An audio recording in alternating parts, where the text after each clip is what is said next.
Welcome to my Flipgrid task analysis.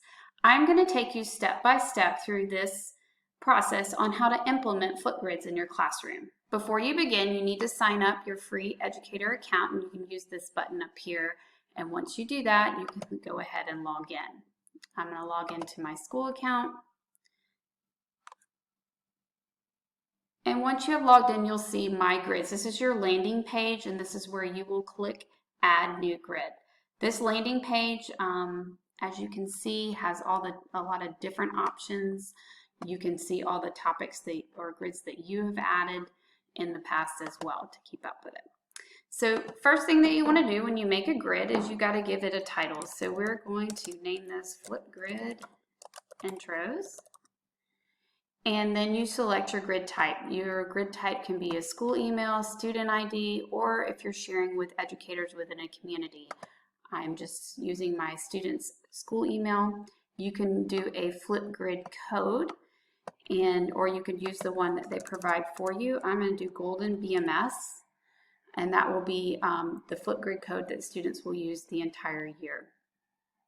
And then we click Next. You use the school email. This is the same school email that is similar that I have that my students share. But I have been in school systems where ours did not match, so if you have to change that, you can go ahead and do that. So now my grid is ready to share with my students. I can copy it, I can embed it, I can share it to Microsoft Teams, share to Google Classroom, or on Remind. So I'm going to go to my grid now. So once I have my grid, I am going to go ahead and delete this Say Hello on Flipgrid. This is just one that Flipgrid automates and puts on there. And I don't want to confuse students, so I go ahead and I just permanently delete this off for them. So I'm going to add my topic. I like to add topics by class so that students know which one they should answer, and I don't have, 100 on one. So Flipgrid intro, and this is going to be class number 1. I've already pre-selected a prompt, and this is what you're asking them or wanting them to answer. So this is just an introduction where they're telling something interesting about themselves and a science experience they had in elementary school. So right here on the recording time, you get to select how long they can record for. So you want to be mindful of how many students you have, and also how long you want them to actually talk, because they'll use all the time.